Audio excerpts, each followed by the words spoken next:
With me now is the chairperson of the Federal Council of the Democratic Alliance, Helen Zille. Thank you so much for your time.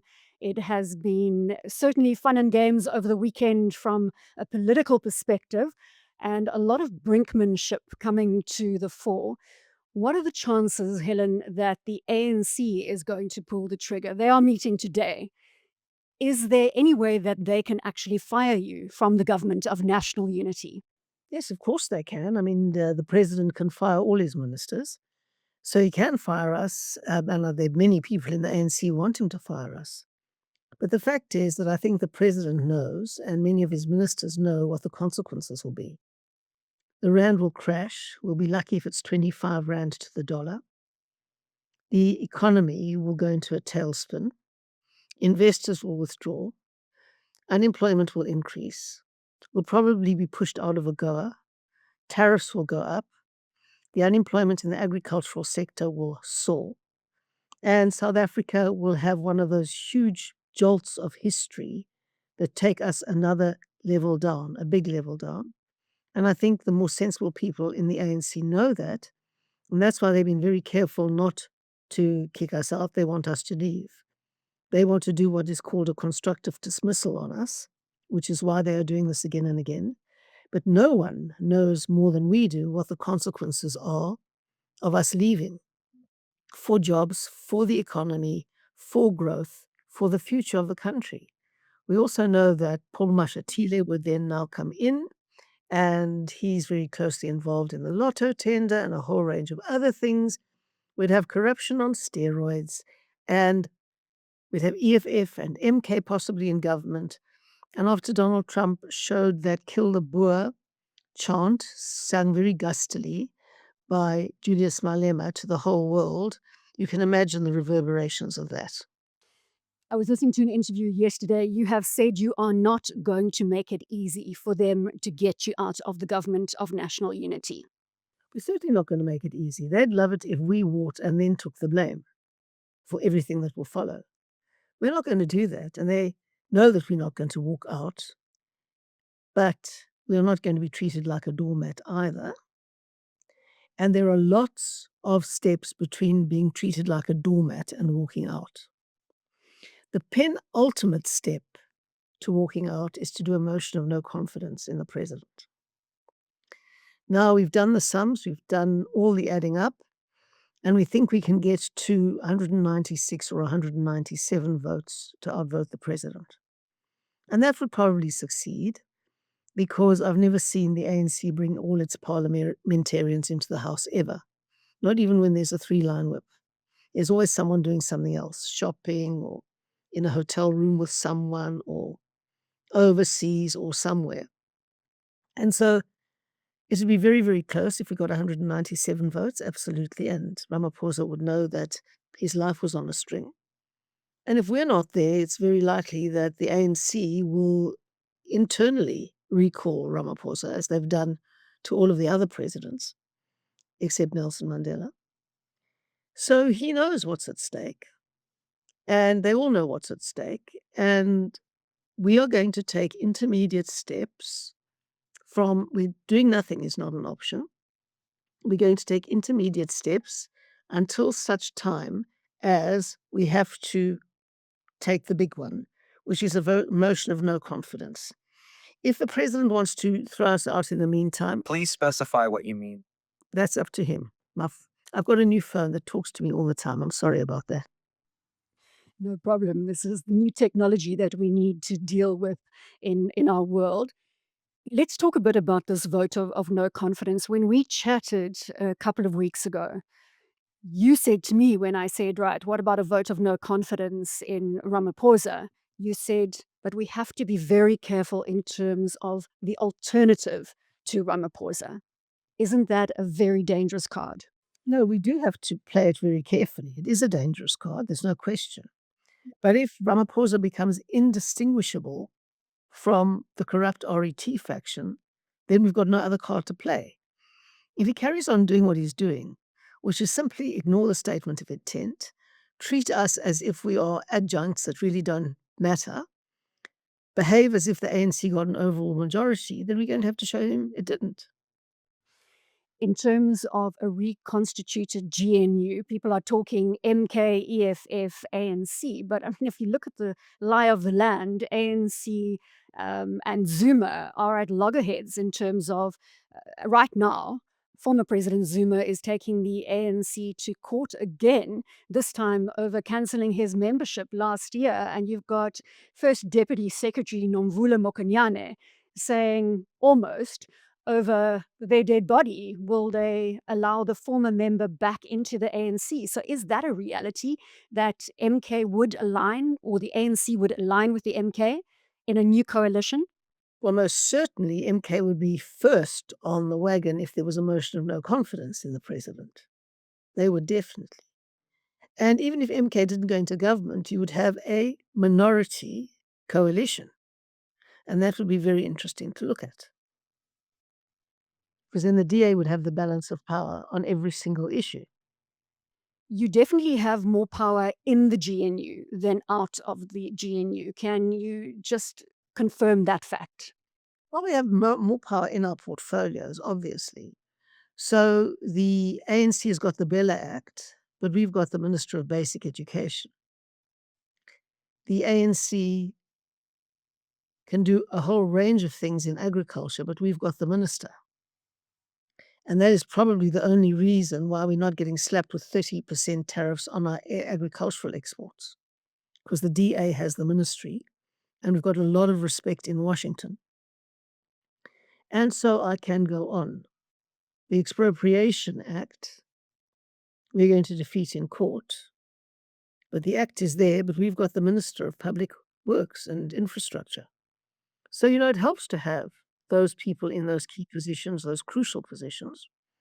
And we will make as much as we can out of them. We know very well that Minister Schreiber is making progress in leaps and bounds in Home Affairs. So we've got a lot of power, and we do a lot of things, and we do a lot of things well, and we're producing really good outcomes. So all of that is going well. But we're not going to be treated like a doormat. And we're going to make sure that our response is commensurate to what has gone wrong. Now, what went wrong this time is that the president fired our deputy minister, Andrew Whitfield, who did nothing wrong whatsoever. The handbook that governs overseas travel says that if a member of the cabinet or a deputy minister wishes to travel abroad on government business, they should apply to the president for leave of absence. Now, firstly, Whitfield was not going on official business. He was going with the DA delegation because in the crisis at the time, the whole team in Washington wanted to know what was going on and what was the appropriate response. And we were going to Washington and say, listen, don't kick us out of AGOA. Don't slap a 30% import tariff on our goods. Don't punish us in that way because you're not punishing the ANC. They're fine. They're the looting elite. You're punishing the poor and the unemployed of South Africa, and don't do it. And that was what we were going to ask at that stage. And they were very interested to hear our views. So Emma Louise Powell, who is our international relations spokesperson, was going to go on her own.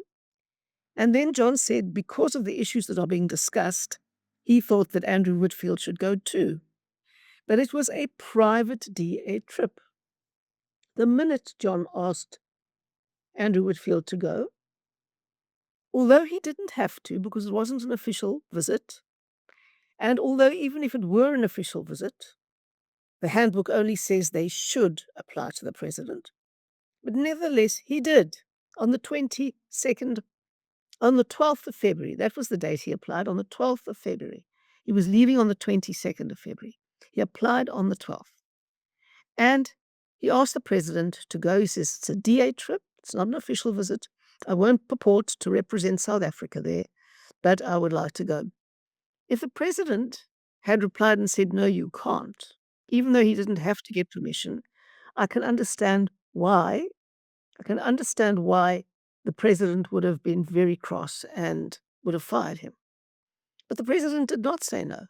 In fact, he did not answer. even though Whitfield's office phoned his office every single day for an answer. It wasn't as if he just sent one letter and forgot about it. He asked every day. And in the end, when the time ran out, Whitfield got on the plane and left, knowing that there was nothing incumbent on him to have asked for permission in the first place. Now, if it had been about the trip overseas, why does the president wait till the end of June to fire him? I listened to an interview by Andrew yesterday. Well, it was over the weekend. I think he did it before the weekend. And the implication there was that he potentially was pushing the wrong buttons in terms of what he was finding out. And one has got to wonder whether that has something to do with his boss, Parks Tau, as Minister of Trade and Industry and Competition, and whether Andrew was in fact pushing Parks's buttons. Well, Andrew was pushing the ANC's buttons. Remember, the lottery tender, the lotto tender has been coming up for a long time. And we were going to get the whole portfolio of industry, trade and industry and competition. We were going to get that whole portfolio. And when Cyril Ramaphosa took it to his caucus, Paul Mashatile in particular had a fit and said, no, that can't happen.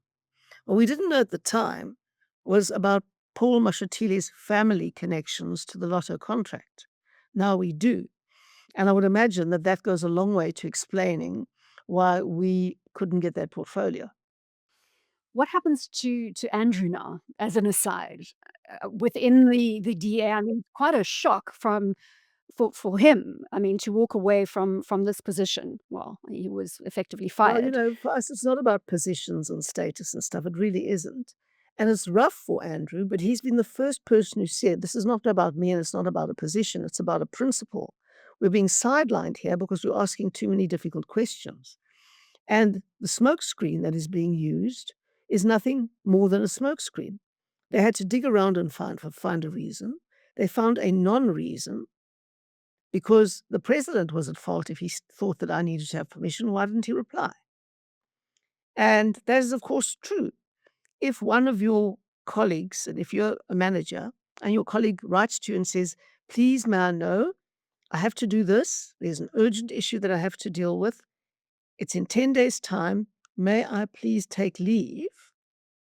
And you don't reply, even though your office has been nudged and nudged and nudged, and you know the request is there, you couldn't fire that person for going because you didn't read the correspondence or reply to it.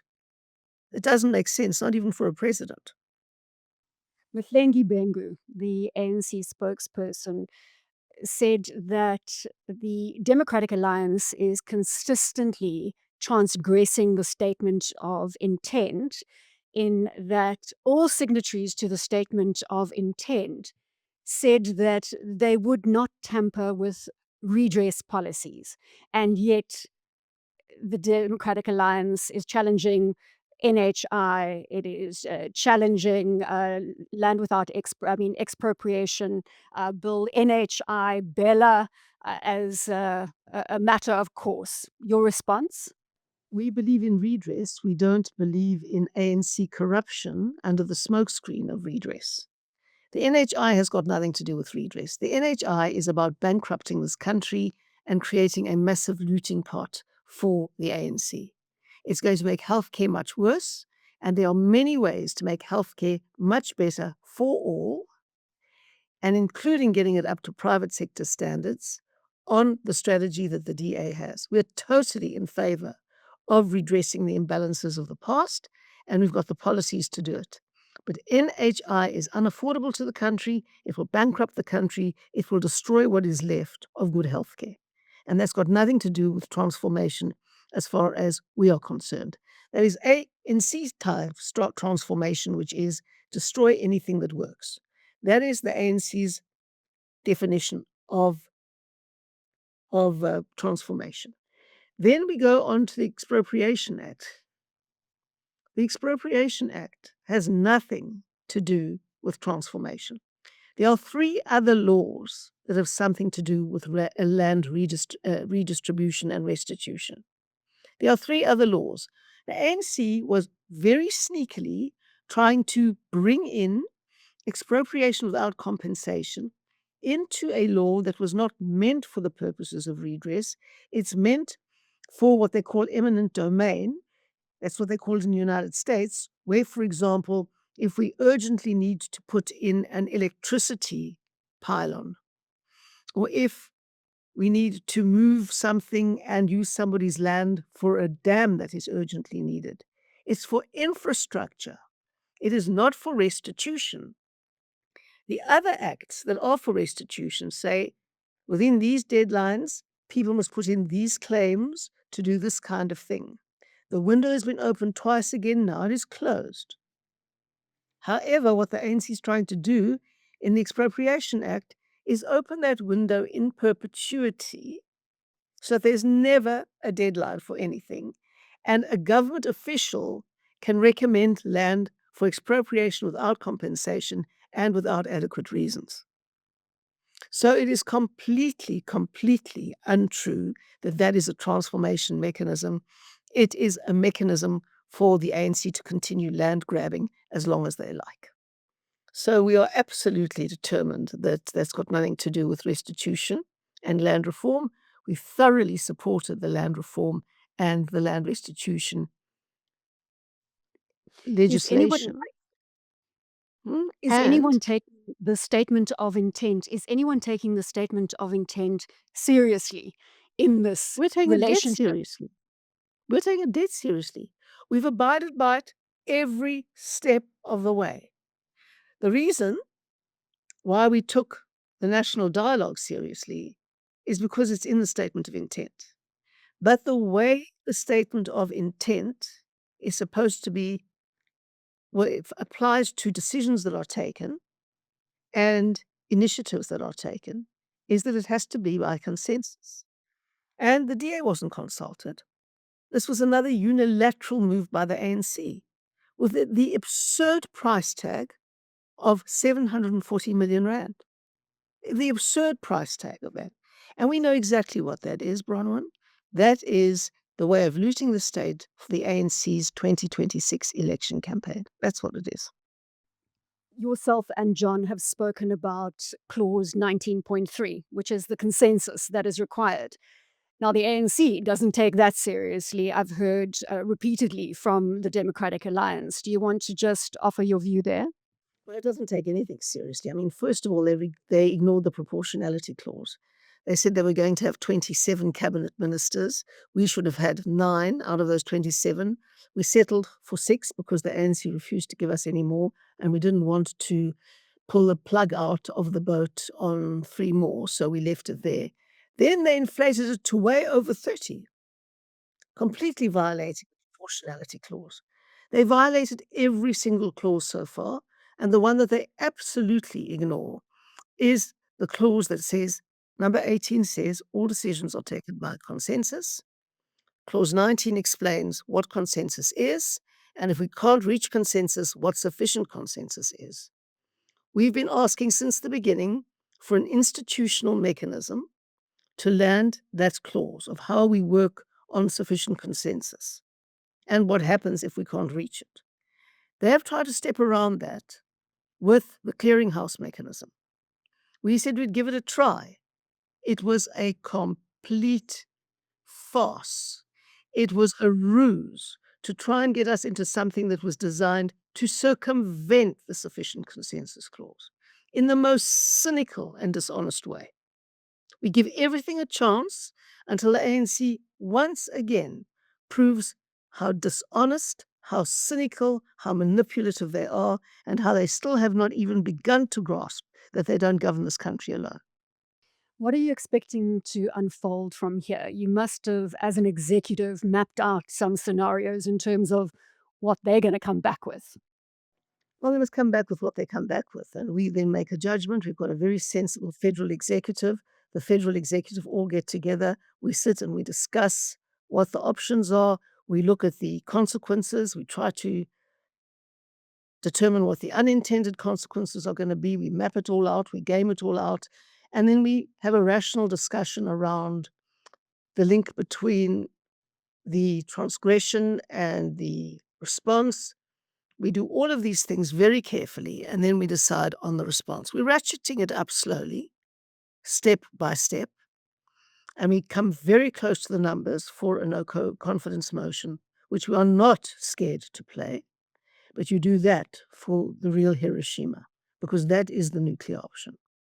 I'd be remiss if I didn't just bring into the conversation the position as mayor of Johannesburg, and whether that is still very much in the pipeline, Helen, from your perspective. Well, I have applied, and the interviews haven't taken place yet. I'm swatting like hell, everything I can about Johannesburg. But I'll go through the interviews like everybody else, and I'll see what comes out the other end. But if I am chosen, if I am selected, and they're good candidates, so you mustn't expect me to be elected. If I'm selected, I will go and give it my best shot. Helen Zille, thank you so much for your time here on Biz News.